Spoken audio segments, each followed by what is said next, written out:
Alright, shalom, privyet, and salut tout le monde, and welcome. So, in light of my last video, there's been some discussions now. I just want to clear some things up. We're going to talk about the Russian Revolution. We're going to talk about the Bolsheviks. And there's a reason why I stopped my Russian Revolution series or my Jewish Revolution series. And that is, you watch a couple documentaries, you read a couple books, and you kind of think you know everything. But you actually have to read 100 books. You have to look at the situation, look at the events from multiple angles. It's kind of like you would never guess reading the history of World War II that maybe what you were taught in school is completely wrong. And vice versa. You might get one version of the revolution and you need to get like 6 or 7. When you're investigating a murder or something, you don't just take the word of the first person you interrogate or investigate or whatever. You need to build a case. And so while I'm not going to defend the Bolsheviks, I'm going to explain why people join the Bolsheviks. Okay? And it's not so simple. A lot of people, I wish it was as simple as Christian Orthodox good, Jews bad. But it's not that simple. It's not as simple as, I know you want it to be that simple. Oh, the Jews destroyed the Christians, they destroyed the Orthodox Church, and da-da-da-da-da. Well, something had to have happened in order to arouse the people and get the people to burn down their churches and to pick up rifles and to start killing their own people and to initiate a civil war. If you were to try to start a civil war in America in the 1950s or 60s, it wouldn't happen. It wouldn't happen. Maybe today, but even today is not quite there. Even today, with all the problems, the housing crisis, poisonous food, job crisis, high taxes, all this stuff, we're still not there. Endless wars, nonsense wars. We're still we might be getting there, but we're still not there. So what happened in Russia that made the people so angry that the most loyal military units sworn to defend the Russian nobility and sworn to defend the Russian Tsar would rise up and kill him? Maybe in Britain right now, we're starting to see the British people are starting to break to a point where they might be at Bolshevik levels. And let me tell you, when the people break in the West, it's going to be vicious. It's going to be bad. So we're going to go over, what I'm going to try to do in this video is put you in the shoes of a Russian peasant living in the late 1800s and the early 1900s, and see if you would revolt, see if you would break, okay, and start killing your priests, start killing your nobles. Because I think, if it wasn't for the spirit of God inside me, I think for sure I would join the revolutionaries. Okay, let's go through it. Okay, so some discussions have been had, conversations, some chats. I've been reading what's going on and what people are saying. So I'm going to defend my position. I'm going to double down and we're going to go through everything. So the first myth we have to break is the first point someone brought up was the emancipation of the serfs. And so we need to really look at this and really understand something. So emancipation of the serfs in Russia. So Russian serfs were freed on March 3rd, 1861, which is about February 19th in the old Russian calendar, by Tsar Alexander II through the Emancipation Reform of 1861. The nobility heavily influenced the terms, inflating land valuations and forcing former serfs into severe debt via long-term redemption payments. Let's put this into perspective. Americans are bad because they fought a civil war and over 500,000 white Americans died in the process of freeing the slaves. Now, okay, when you read the American Civil War history a little closer, you can see that the war had very little to do with slavery. It had to do with unfair taxes in the southern states. But the point is, The Americans issued the Emancipation Proclamation that forced the southern states to free all their black slaves, not the northern states. The northern states could keep their slaves. Think about that. The northern states didn't have to free their slaves. They could keep their slaves at the end of the war, but they were fighting to free the slaves. Anyways, my point is, the white Russian nobility still had their white Russians enslaved at the same time the Americans had black slavery and, I guess the Irish slavery before. So the Russian people were being enslaved by their own Russian nobility at the same time as the black African Americans in the southern states and some of the northern states, like I think Kentucky and anyways. Think about that. Who's worse? Like, the Russians are doing this to their own people. The Russian people are finally freed, emancipated in 1861. The blacks in America 2 years later, in half the country, in like the southern states. The northern states, you could be a free black man, it's not a problem. So, I mean, the Orthodox Christian Russians and nobility have their Russian Christians enslaved until 1861. I really want you to think about how Christian that is. These Orthodox, how great the Orthodox Church is, how great the Orthodox priests are, how great the Orthodox Tsar is. I mean, who needs the Jews with Christians like this? So now look at what they did. Look at their version of emancipation. Look at the freedom that they gave their Russian, Orthodox Christian Russian subjects. The edict, okay, so over 23 million private serfs gained personal freedom, including the right to marry and own property. Amazing. Amazing. For the first time, you can choose your own wife. You have the right to get married, own property. Inflated prices. A typical household with 3 adult sons owed roughly 27 rubles a year in redemption payments. In an era when a peasant's family's entire annual living expenses were only about 30 to 50 rubles.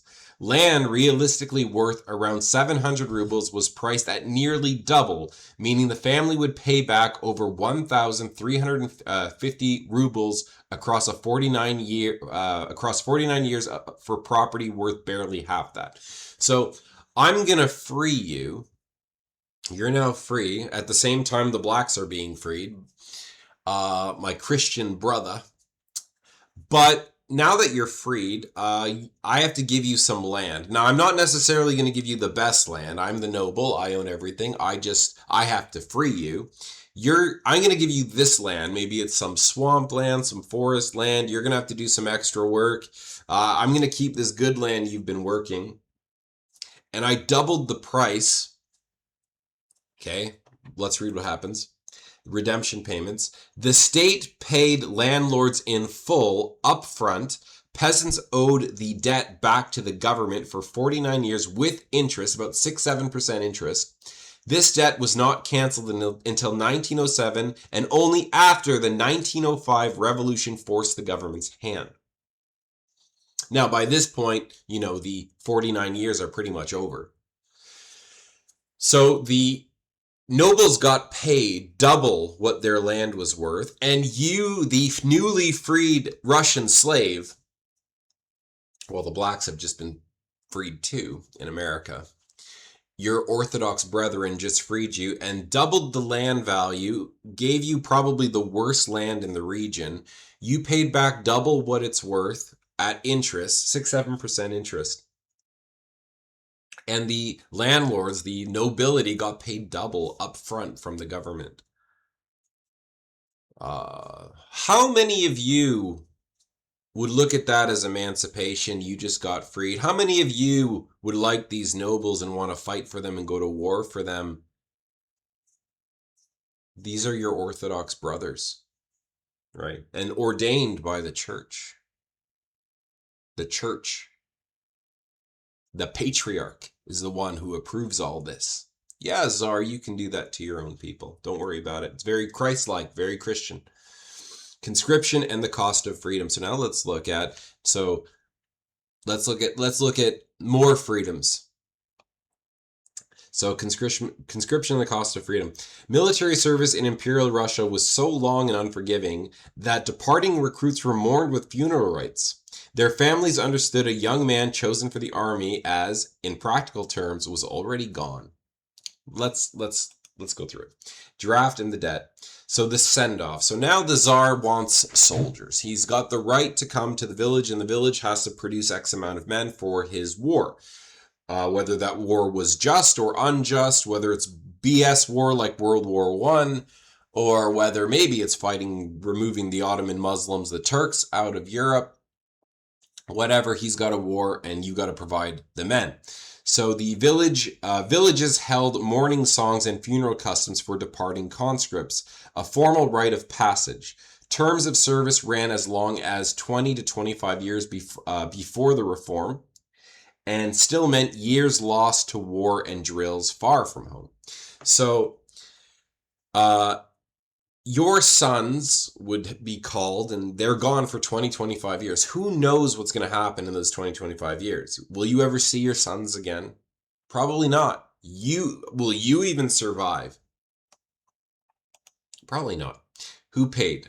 So selection fell almost entirely on peasants. Nobility and clergy and wealthy were exempt or could pay for a substitute, a gap that persisted even after the 1874 reforms nominally applied conscripts to all classes. So in the reforms in 1874, it kind of forced the nobility, anyone could be called up for war. But the clergy, people who had money, could just pay and not go to war. And now you, as a poor peasant with no money, because you have to pay back this land that they just doubled the value for, slapped you with a whole bunch of interest and a 49-year mortgage. If I had to ask you, do you want a 30-year Jewish mortgage or a 49-year Russian Orthodox Tsar nobility mortgage? Who needs the Jews with Christians like this? Are you beginning to see why the revolution happened? So let's understand the two burdens at once. While your sons were marched off to fight the empire's wars, the families left behind kept paying down the 49-year redemption debt on land that they were told was now theirs.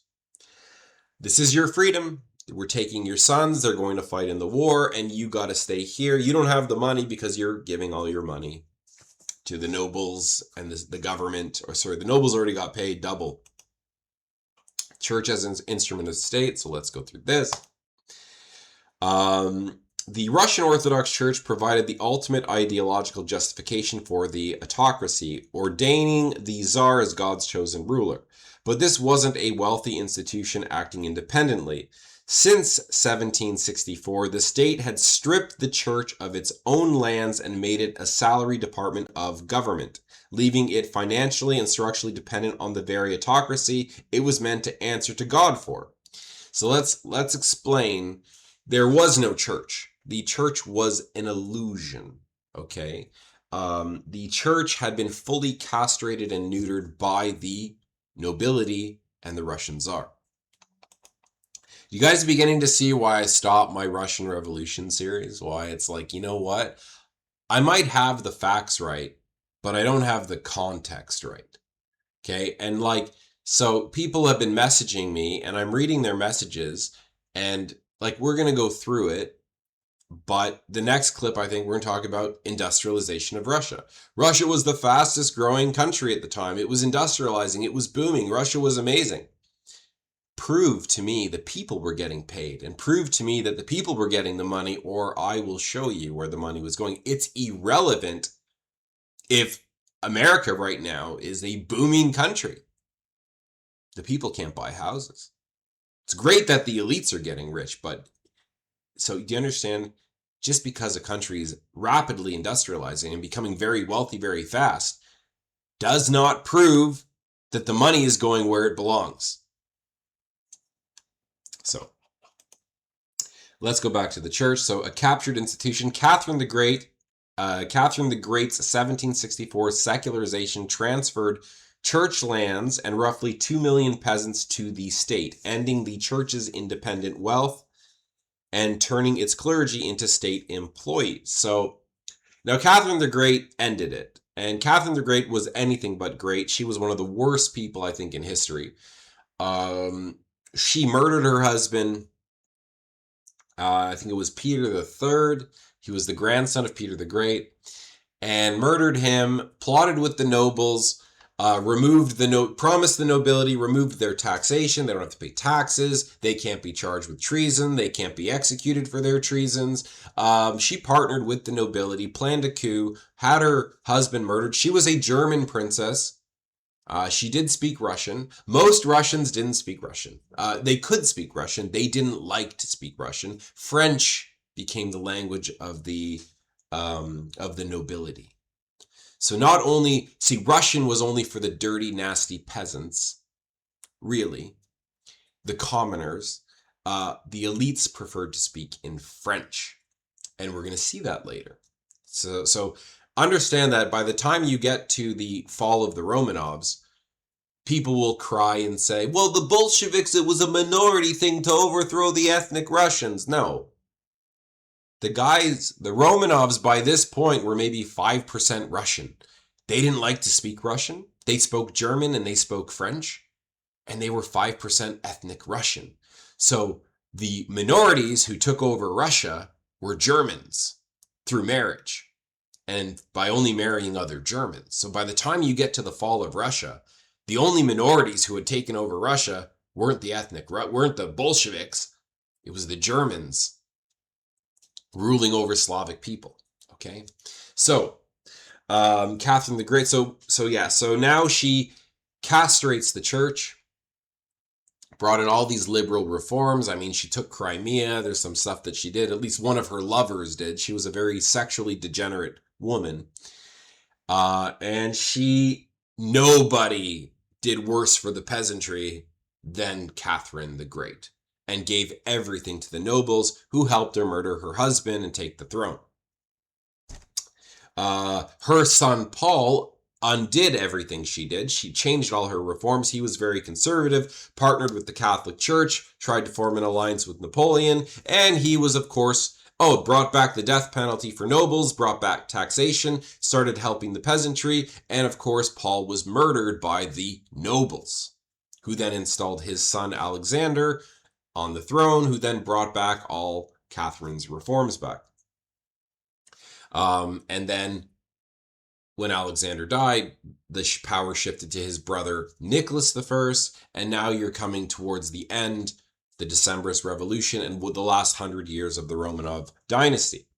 Okay, so the point here is Catherine castrated the church. The church had no more power. They lost all their independence. They were no longer an independent entity. Generally, what you have is you have the church and you have the state, and they keep each other in check.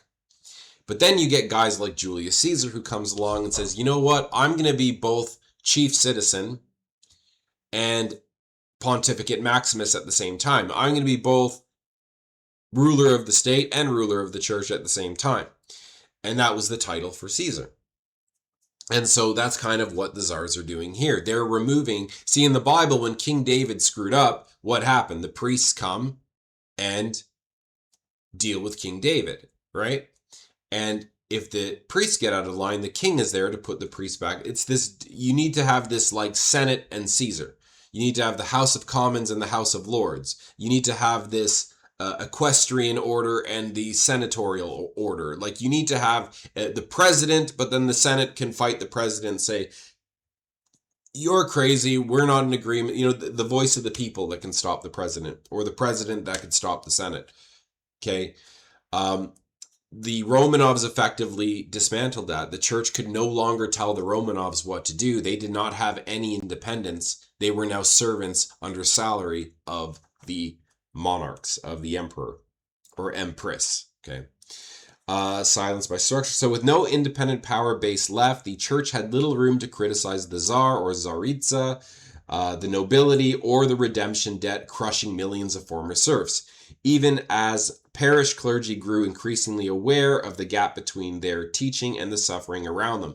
See, what makes this so bad and why the Jews are so much better than the Orthodox Church and the Tsar is because you can expect this from Jews. You can expect reading the Talmud. You can expect reading Jewish laws, how they view Christians. You can expect Jews to treat you like this as a Christian. But no one seems to have a problem that the Christian Orthodox are the ones doing it to other Christians in the name of Christ.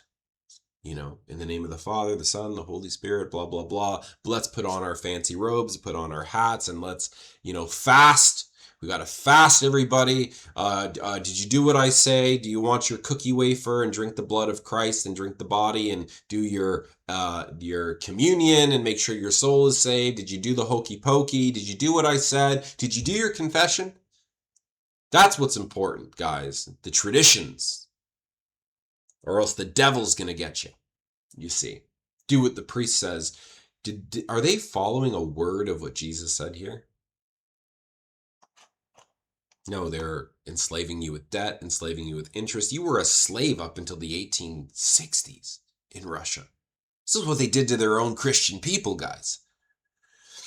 Moral costs. By legitimizing an oppressive order it depended on rather than answering to, the high clergy's complicity shattered the church's moral authority and alienated millions of ordinary believers.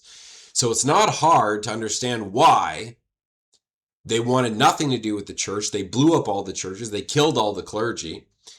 The guy speaking in the name of Christ, because what are they doing? They're helping the nobility and the czar destroy and enslave their fellow Christians who are just like...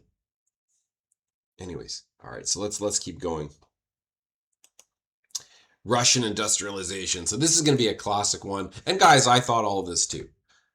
It took me years to break free from this, and I was really quite depressed that it's not so simple as Jews bad, Christians good. What I've learned is the Christians are often worse than the Jews. And what happens, they're the new Pharisees. These guys in robes, the Vatican, the papacy, the patriarchy, the Russian Orthodox Church, these are Jews 2.0. They're the Talmud 2.0. What happened? Moses gave us the Torah. We have the Torah and we have the prophets. We have the Bible. The Bible's our authority. Well, the Jews come along and go, no, we've got a book called, we're going to write the Talmud. We're going to have our oral traditions. Moses wasn't fully right. Oh, we know secret stuff and secret traditions and stuff that you need. And Jesus comes and rebukes the Pharisees, rebukes the rabbis, says, to hell with your man-made traditions. Well, now we have the letters of Paul, we've got the Gospels, we've got our orders from Jesus and from the apostles. When the priests come along and go, well, no, we've got the catechism, we've got our traditions, we need to add to them. You need to do what we say and do confession, and they add all these traditions that don't exist. They're just the Jews 2.0. They're just the Talmud 2.0. And they don't follow what they preach, which led to their destruction. Why all the people and why God would allow such a thing to happen? Why would God give victory to the revolutionaries? Well, look at what the nobility were doing. So now let's debunk this, the Russian industrialization. So economic growth does not mean popular wealth. It doesn't mean the people are wealthy. So the macro myth, from 1890 to 1914, Russian industrial output and grain exports surged. Coal, iron, and steel production multiplied several times over. But top-line growth like this says nothing about whether ordinary people's lives improved. You can look at the stock market right now. You can look, boom, wow, Facebook, and I mean, well, maybe Facebook's not doing too well, but you can look at the NASDAQ, you can look at records in the stock market. Wealth has never been greater, and yet America is so in debt, it's insane. The people can't buy houses. Your jobs are being sent overseas. All the foreign nations around you are starting to absorb all your wealth. You're not healthy. Almost everything you consume is poison, designed to make you sick, all based on petroleum. Doesn't matter if you're chewing gum or eating a bag of chips. There's petroleum in everything you eat and everything you do.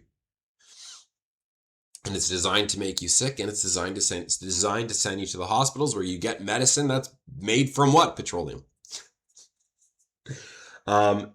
And all these people are getting rich. There's records in stocks and for pharmaceuticals and everything. But you're losing your house and you're losing your job. And so it doesn't matter that the stock market's doing well. It doesn't matter that Russia's industrializing and they're booming. Who's making the money? Where's the wealth going? Is it going to you? Is it going to better your country, your infrastructure, your people, your schools, your health, your education? No. So if anyone ever tells you, well, Russia was a booming country, look at the industry. Who was getting the wealth? So wealth extraction. So Witt's industrialization was funded by heavy indirect taxes on everyday goods like kerosene, matches, and vodka, forcing peasants to sell more of their own grain just to pay them. His predecessor's policy, so Witt's predecessor's policies, we ourselves shall not eat, but we shall export, was carried forward under Witt. Russia kept exporting grain to earn foreign gold and fund industrialization, even as the 1891-92 famine killed close to 500,000 peasants. So yeah, Russia was industrializing, and the peasants were being forced to sell off everything they have in order to pay off their debts to the state. And then all it took was one bad year, and 500,000 peasants died. That's how great Russian industrialization was. That's how stable Russia was. As long as the gold's coming in to pay off the debts, who cares if 500,000 peasants die? The modern power, just as record stock market highs and rising corporate profits today do not mean average families can afford a home, high Russian steel production in 1910 did not mean a peasant could afford basic farm tools or escape redemption debts. Insane debts. And again, we freed you, and then poof, we doubled the land value. So no, we're not happy selling you the land. We need double the money over a 49-year period with interest. In the name of the Father, the Son, the Holy Spirit, God bless you, my son. The reality, industrialization enriched the nobility, state bureaucrats, and foreign financiers who funded and profited from the loans. For the average Russian, it meant 14-hour factory shifts, urban slums, and debt in the countryside that never let up. What blows my mind is the guys who are the people who are going to argue with me, the people who are the last people in the world that would ever agree to any of this.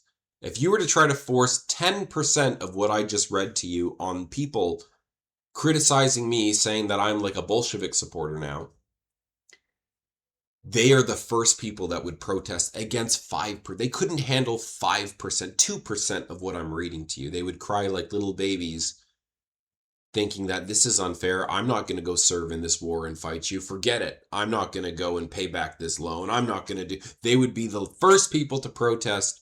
But they're the first people defending the Orthodox Church, defending the nobility, defending the White Russian army. Guys, this is just a fact. This is why the peasants eventually lost their minds and were the most loyal Russian regiments, like the Preobrazhensky regiment, started by Peter the Great, the most loyal unit to the Russian Tsar, turned on the Tsar. How does the most loyal Russian units, led by white Russians, not led by foreigners, led by Russians, turn on their government, country, Tsar, and nobles? How did that happen? You starting to understand? 500,000 peasants, guys who were being forced to sell their food to the empire fracture. So let's put some things into perspective. Serfs were freed in 1861, but the terms bound them into 49 years of state debt and overpriced land, while the nobility kept the best of it. That's a fact. The nobility, every time they could, they tried to avoid selling the peasants the good land. They sold them the bad land at double the value. 4 decades later, that unresolved debt and land hunger were still driving the empire towards collapse. The 1905 revolution, Decades of debt, bondage, and land hunger erupted into open revolt. Peasants seized noble land and timber across the countryside, while Bloody Sunday triggered strikes and uprising in the cities. Nicholas II was forced to issue the October Manifesto conceding Russia's first constitution. So it got so bad and so dangerous, because now they're what?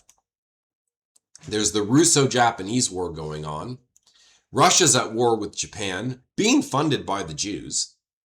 Jacob Schiff is funding, one of the founders of the Federal Reserve Bank, is funding the Japanese, helping them with ship construction to fight the Tsar. Trotsky and Lenin are active during this time. There's a revolution going on. But why? How were they able to even start a revolution? Well, look at what's going on. So now the Duma is formed, like a Senate, but again, very puppeted and controlled by the Tsar. His people are going to run it. But you now have this illusion of a constitutional monarchy. The Tsar, it's not fully Tsar now. He has to kind of step down and give the people a little bit of power, which this happened in England like 300 years before. Maybe even 350 years before, with Cromwell and all that stuff, which again, the king still eventually retook power. Anyways, that's another story. So the Russo-Japanese War ended in catastrophe at Tsushima, where the Baltic fleet was destroyed. It was the first major defeat of a European power by an Asian nation in the modern era, and it shattered the myth of the Tsar's invincibility at home. So this was not just a blow for Russia, it was a blow for all of Europe to see the first time in modern history a European superpower is destroyed by the Asians who are just catching up to us now in technology. What a humiliation for the Russians, do you know? But it makes a lot of sense because the Tsar is just totally incompetent. Can't even run his own people. What does he think he's doing running foreign wars? And that's what's going to lead to his downfall. He's not like his fathers and grandfathers before him, okay? So, urban desperation. So soldiers returning from the Far East defeat carried their anger home along the rail lines, feeding uprisings as they went. Rapid state-driven industrialization had built factories and railways, but left a new working class crowded into slums with none of the gains reaching them. So yeah, you can point, now I'm not going to argue and say Russia wasn't industrializing and that they weren't industrializing fast. What I'm arguing is saying that the wealth did not go to the people. If the people were making money and they could pay off their debts and they now own houses and cars and they could buy stuff and they've got jobs and they got wives and they got kids, they're busy, there's going to be no uprising. But that wasn't happening. They were working like slaves and all the money was going to the Tsar, the state, the bureaucrats, the nobility, the clergy, not to the people who were actually, bleeding and sweating and crying to make this wealth. So now what happens? So the Duma is created. We need a guy to run things. Everything's falling apart. What do we do? What do we do? How do we get the people back to work, and how do we solve these problems? Because we're losing against the Japanese. Our own people want to tear us apart from within. How do we do this? And this is what's going to bring down America. This is what's going to bring down the West. Instability domestically, Americans ready for revolt and civil war at home. Here where I live in Serbia, there's serious unrest here, all across Europe. It just needs a foreign threat. If there's a foreign threat and you've got domestic problems, it's game over. So only two people that I respect that are on technically the Tsar's side is Peter Stolypin, and Pyotr Wrangel, Peter Wrangel. Other than those two guys, these are the main guys. There might be like 5 or 10 guys, other guys, but these are the two main guys that can bring some redemption to the White Russians and to the Tsar. So Prime Minister Peter Stolypin tried to save the Russian Empire from within, dismantling the peasant communes to build a prosperous land-owning middle class before the revolution could take root. The reactionary nobility resented him. Why? because his reforms were taking wealth from the corrupt nobles and redistributing it to the common people, to the peasants. Okay, so a stable, propertied peasantry threatened the social and economic dominance they had held since long before emancipation. Following his assassination in 1911, shot by a man who had ties to both revolutionary circles and the Tsarist secret police, state backing for his reforms quietly withered. So, now, I don't believe the revolutionaries killed him. Bogrov was his name, Dmitry Bogrov. I think I said Agranov in one of my last videos. It's Bogrov. We're not sure if he was a Tsarist or if he was a revolutionary. But I will say that the evidence suggests it was the nobility, because had they kept Stolypin's reforms after his assassination, then I would say it was probably the revolutionaries. The fact they got rid of his reforms, the nobility's like, well, you know, he's creating a middle class.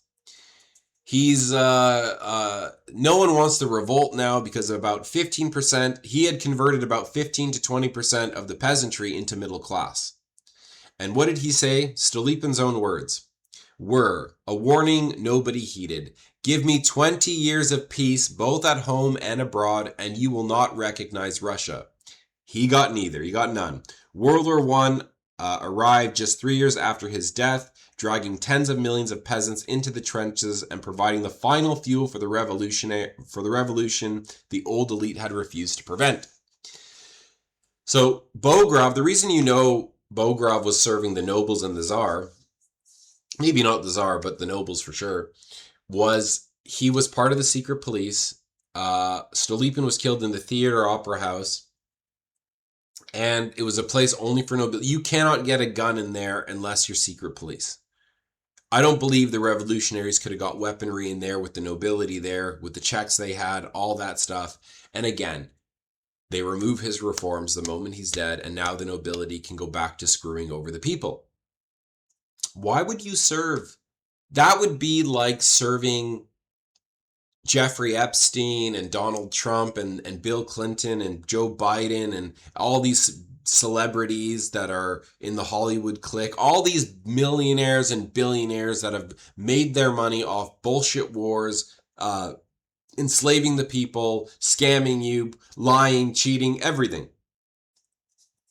All these traitors. And it would be like fighting for them. Imagine like, you know, there's a civil war in America, a civil war in Europe, and all of a sudden Trump loses his hotels. A bunch of revolutionaries seize his hotel.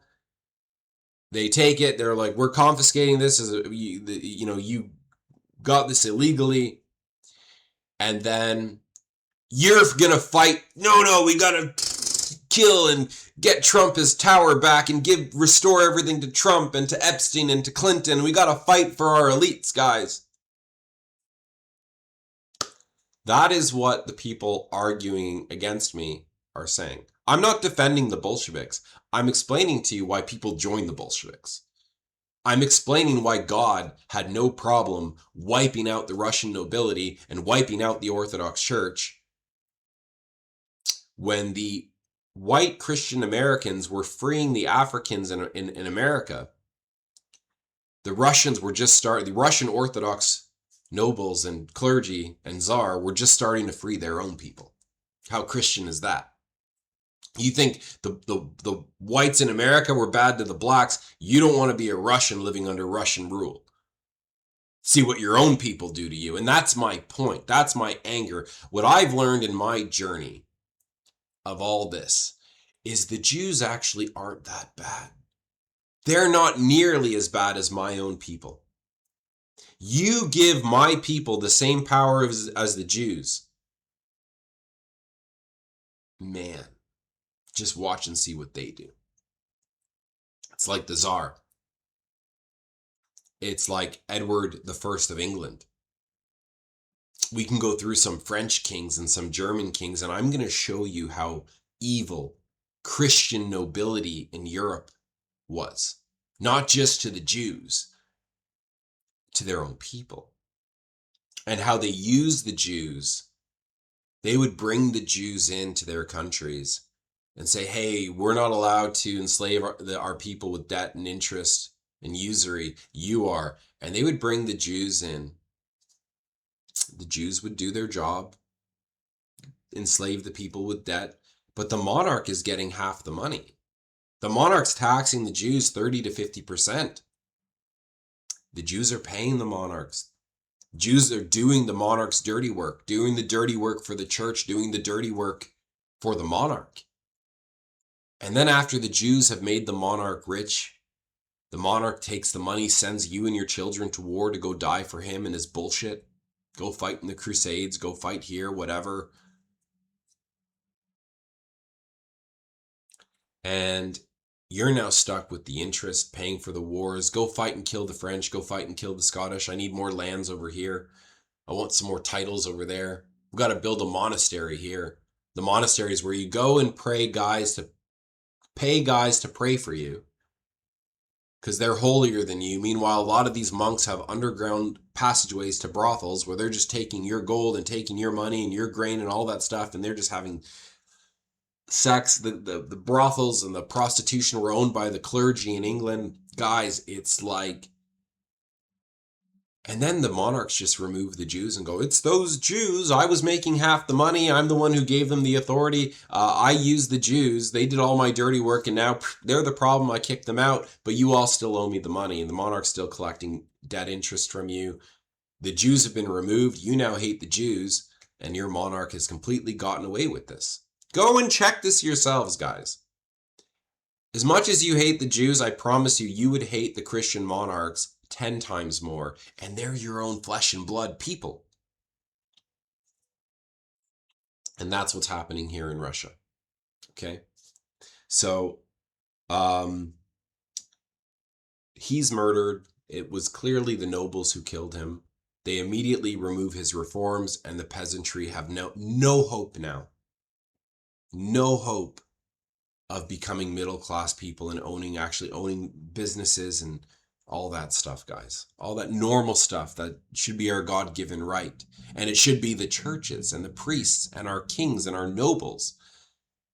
The czar should be the ones protecting us to ensure we have that. That's the agreement we have. And once that agreement between the nobles, the ruling class, the elites, and us, the peasantry, when that contract is broken, that's when the gloves come off. Now it's like, I don't mind being a factory worker and working for a guy so long as my boss is an okay guy. So long as my boss is cool and he understands me, and I have no problem working, I have no problem paying taxes. If my job can provide for me enough for me to feed my, take care of a wife and feed my kids and provide a living, and I still, what do they say? 1/3 of your life you spend sleeping, 1/3 of your life you should spend working, and the other third, it should be for you and your family and your kids and your hobbies and all that stuff. And I'm cool with that. I'm cool with working 1/3 of my life, sleeping another third, and then spending the other third how I want. But the nobles aren't letting us. And now this contract between the ruling people and the commoners gets broken. And now we're at war with each other.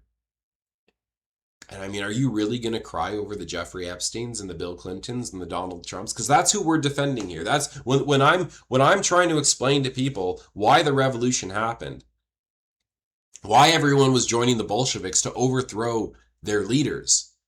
It would be no different than if a revolution broke out right now to remove Donald Trump and remove Obama, remove the Bush family, remove the Epsteins and the Bill Gates and all these and Elon Musk. We're tired of these elites. We're tired of these celebrities. We're tired of these cancers. That's the equivalent. That's what the Russians believed they were overthrowing. They're tired of these people.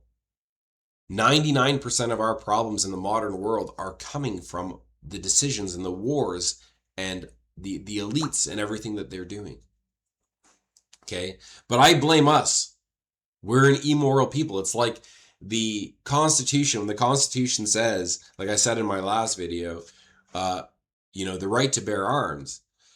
Yeah, maybe like the old generation have the right to bear arms. Do you really want this new generation of kids, everyone, these young people, bearing arms? Is that going to make you feel safe? With like, there needs to be morality, guys. These laws were made for a highly moral people, and we've lost that morality.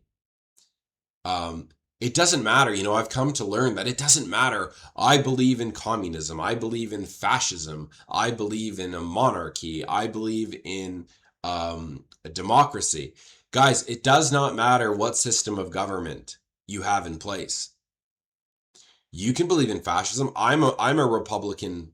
I believe in a republic and and fascism. They're the same thing. To believe in a republic is to be a fascist.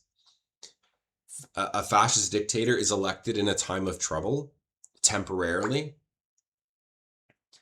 But what happens if the dictator is an immoral person? What happens if the senators ruling over you are immoral, corrupt people?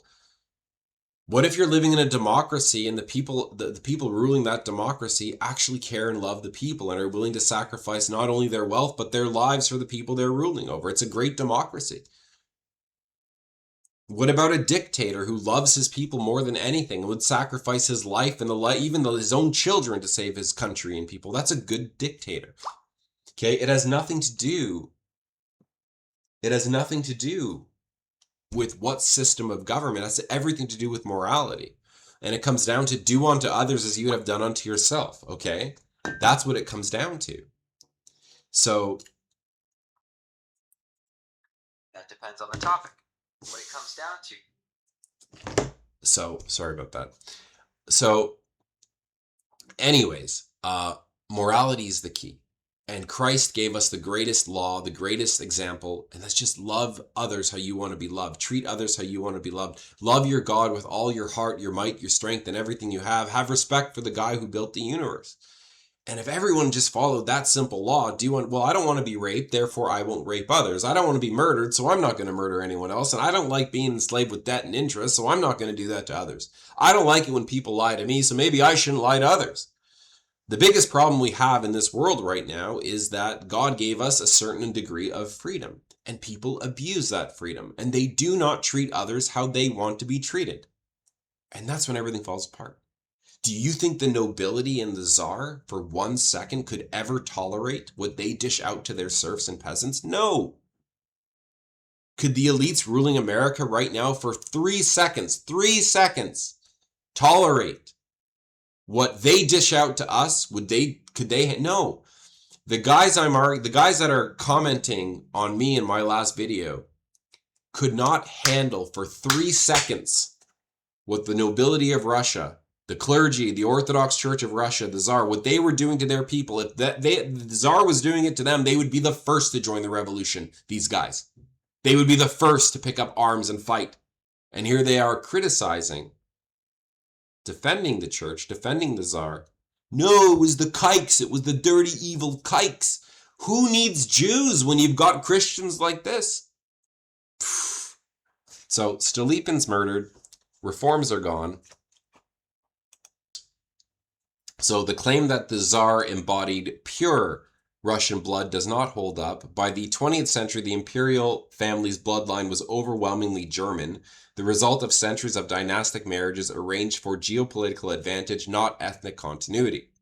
The ruling house is known genealogically as Holstein-Gottorp-Romanov, reflecting how thoroughly it had merged into German royal lineages. Nicholas II himself descended predominantly from German and Danish royal houses, with only a small fraction of Romanov blood remaining by his generation. He was maybe 5% Russian, guys. So they were speaking German, they were speaking French. French was the language of the Russian nobility. They didn't even like to speak French or Russian. That was the dirty, evil peasantry language.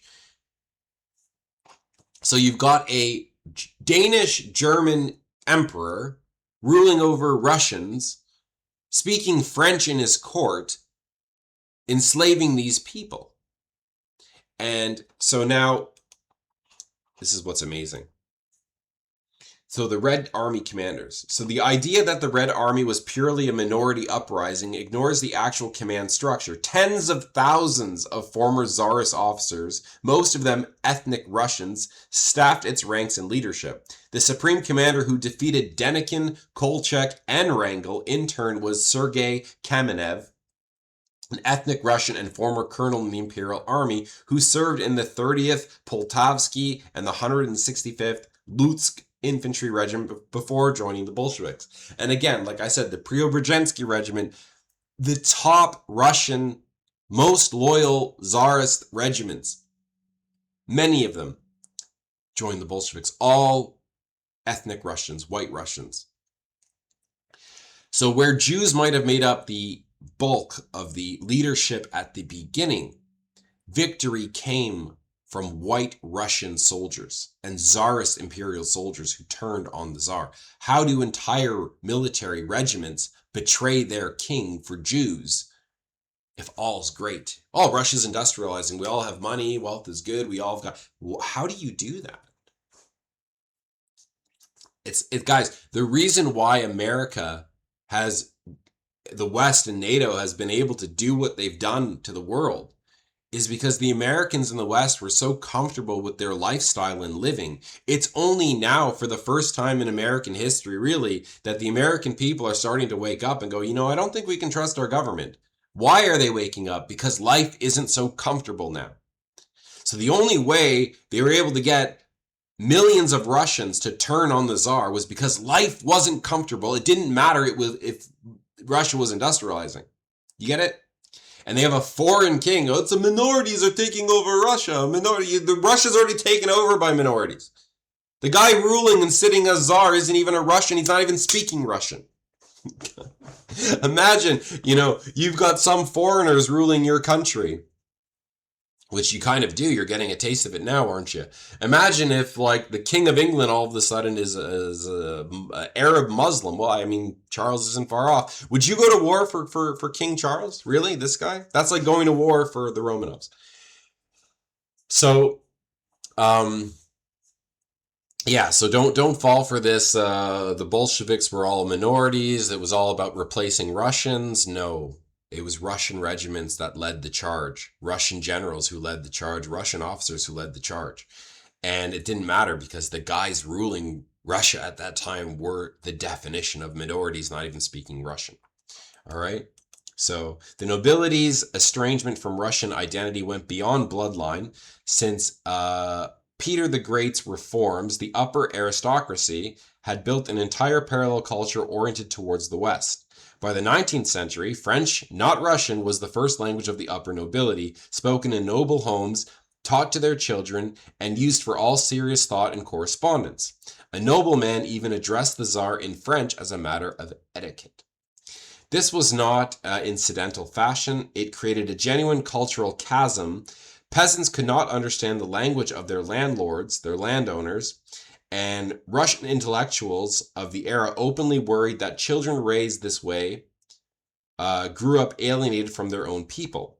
The class that claimed to embody Russian tradition had spent 2 centuries deliberately distancing itself from the language and culture of the people it ruled. Could you imagine if everyone in the Senate spoke, I don't know, Spanish or Arabic, Chinese, which might be coming soon? Do you know what I mean? Could you imagine being a Russian and you got all this debt and all this slavery, and they're sending your children to wars that you don't want to have anything to do with, and you can't pay your bills and rent, and you've just had to pay all this debt to the point where 3 of your children starved that year because you couldn't feed them, because you're paying off this debt, and Russia's industrializing faster than every country in the world, but your kids are starving, and they just murdered the only politician who was fighting for you and giving you hope for a future, and now he's dead. Too little, too late. So, in 1920, General Peter Wrangel finally enacted the land reform in Crimea, letting peasants work landlord's land for a fifth of the harvest, a desperate 11th hour bid to win popular support for the white cause.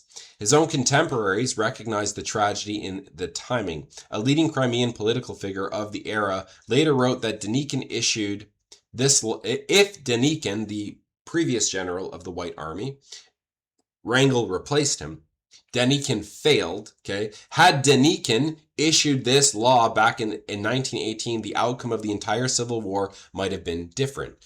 I forgot what these people were saying in the commenting on what I was saying about this, but that is a fact, and you're insane if you deny it. The fact that when Denikin was in command of the army after Kolchak was removed, Denikin was in the Crimean area in the south, Denikin was in the east, or sorry, Kolchak was in the east, Denikin was in the south. The people wanted to know, like, what's going on? Who are we fighting for? And as Denikin conquered and advanced, maybe I have it here. Instead, earlier, white forces under Denikin restored seized lands to the old landlords as they advanced and fought explicitly to protect gentry property, nobility property, rather than win peasant loyalty, a policy Lenin's own propaganda used against them by name. So here's the general of the White Army going, well, we're fighting for the nobles who had enslaved you, the guys who who doubled your land value and put you in debt, and finally took them centuries while the blacks were finally being freed in America. That's the same time the Russians are being freed by these people, all in the name of Christ, by the way. So these people, you're fighting to restore your slave masters. These are slave masters. So what the person said, someone said to me, was I was unjust and wrong and stupid, dumb, what I said, because I said the nobility were slave masters to the peasantry. Well, no, they said, the nobility freed the peasants in 1861. Is that your definition of freedom? To enslave you, to double your land value and force you to pay that at double the value at interest over a 50-year period? Not even the Jews would do that to you. Not even the Jews. I would rather have the Jews ruling over me than these Tsarist, noble, white Christian Orthodox in the name of the Father, the Son. Do you get that, like, how stupid this is?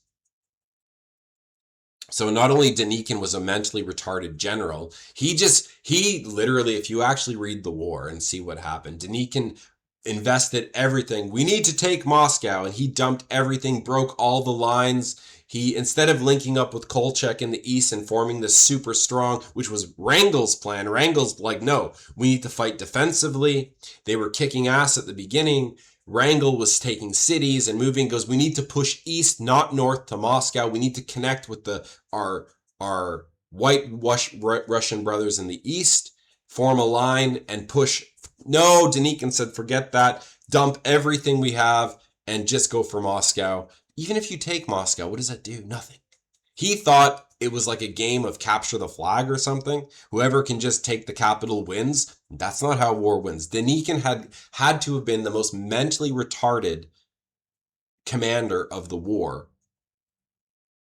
And again, seizing land and giving it back to the nobles. And what do you think the peasantry saw? What do you think? Why do you think the peasantry got so angry? Why do you think the Reds were burning in rage when they took a white city and had no problem crucifying the clergy and raping every girl in the city and killing every young man they found and sending you off to the gulags for defending these nobles after what the nobles and the Tsar did? What would you do to men? I already know what you guys would do. That's what's so funny.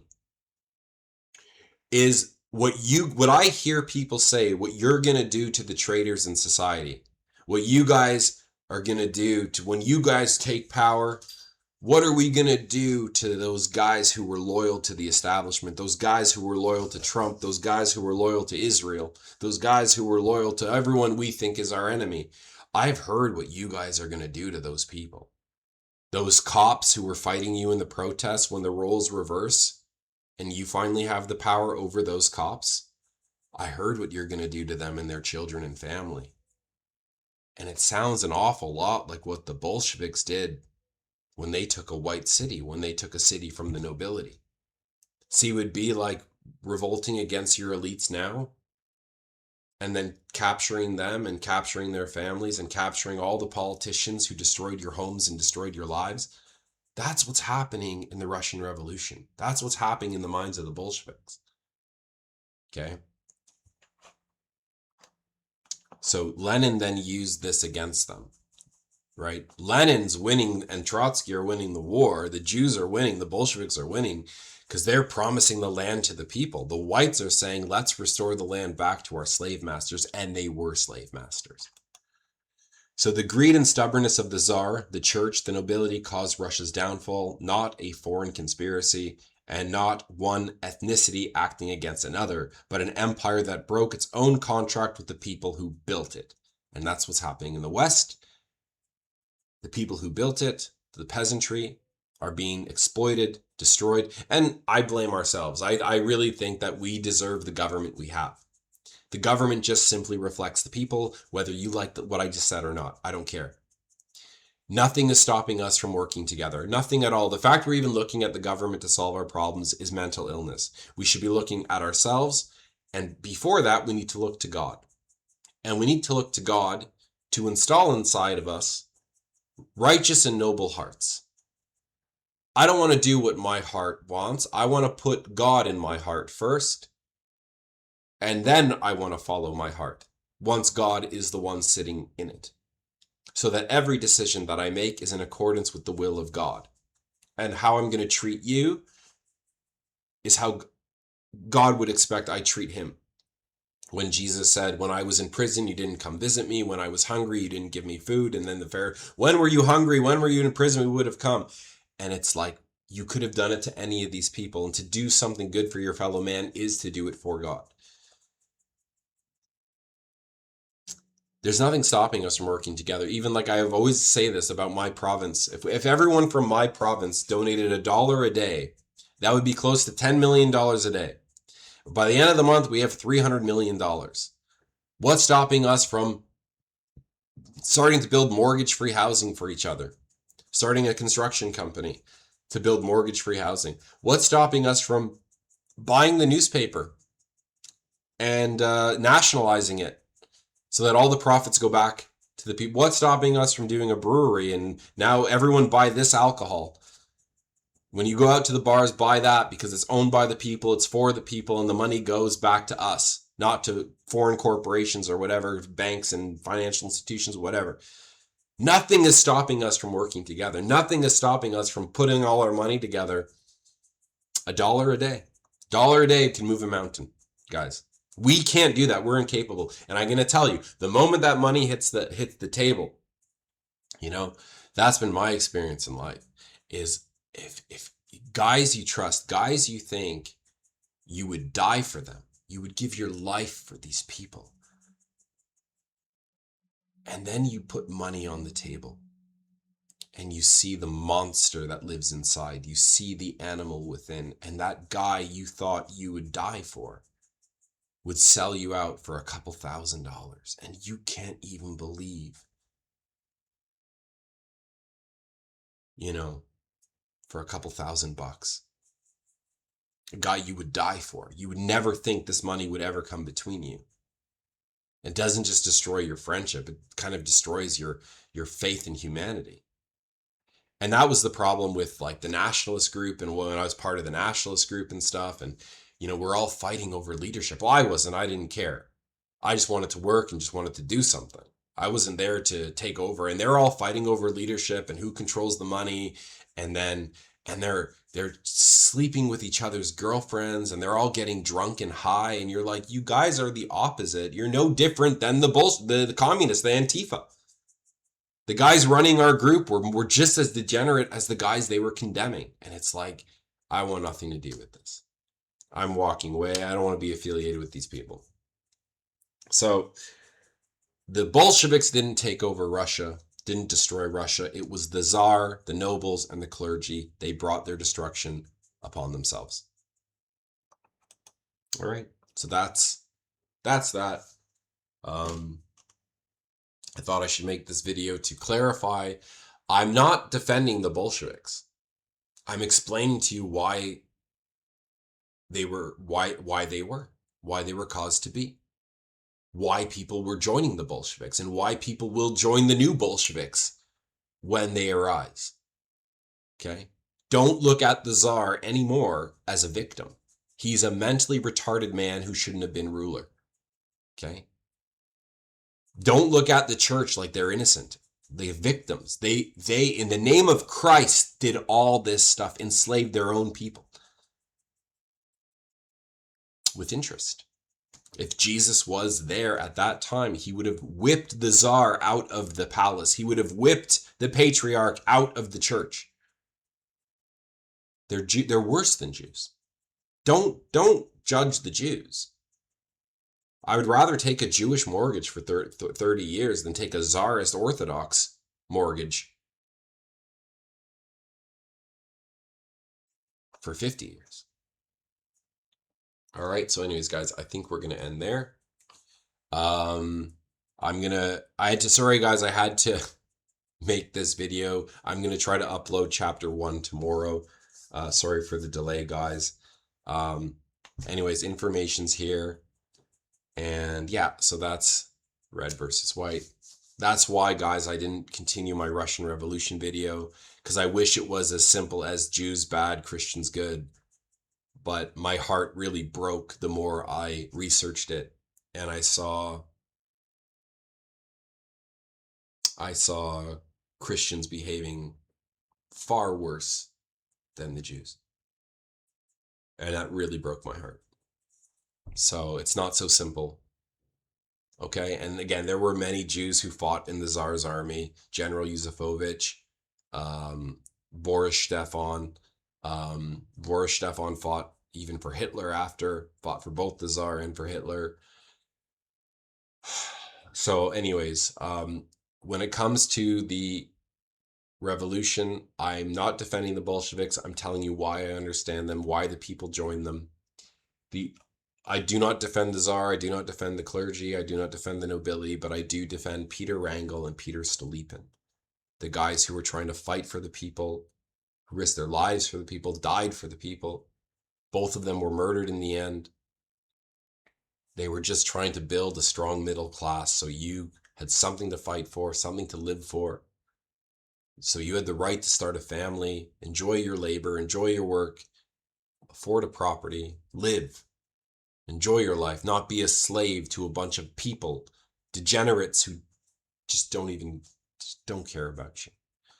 All right. So anyways, guys, we're going to stop there. So thank you all so much for watching, and I hope you guys are well.